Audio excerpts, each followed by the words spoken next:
That's Imore.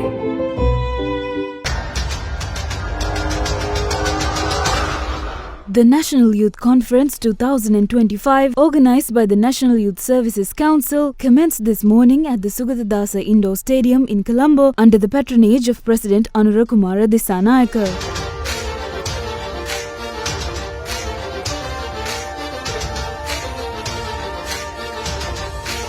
The event was attended by several dignitaries, including Minister of Youth Affairs and Sports Sunil Kumar Gamage, Deputy Minister of Youth Affairs Eranga Gunasekara, and Deputy Minister of Sports Sugat Tilakaratna. The conference began with the Youth Pledge, followed by the official introduction of the newly appointed National Youth Board members for the 2025-2027 term.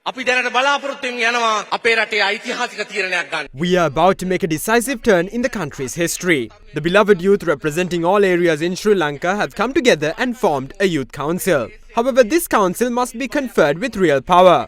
We want to bolster your civic rights. That is why we present various proposals and take steps to ensure your involvement in local government councils, village development committees and district development committees. All those are efforts to empower the youth. මම හිතනවා මෑත කාලේ තරුණ සමුළුවක් පිළිබඳව වැඩිම ආందోලනයේ සහ වැඩිම සාකච්ඡාව සිදු වුණු සමුළුව තමයි මේ පවත්වන්නේ. This was probably the most talked about youth conference in Sri Lanka's history. Never before was a conference embroiled in such controversy.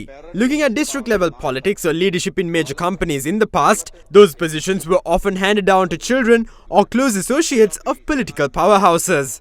So the fact that there is some commotion now is not surprising. Today we wield executive and legislative power. But from the moment we took office, we knew that a day will come when we must step down. We have no intention of holding on to this power for too long. This country was once in the hands of a decisive group. We have taken the baton from them and one day that same baton will be handed down to you. It is with that intention that we took on this responsibility. For too long, we have failed to provide opportunities to those truly deserving them. We have failed to build an economy that creates a space for the talented to thrive.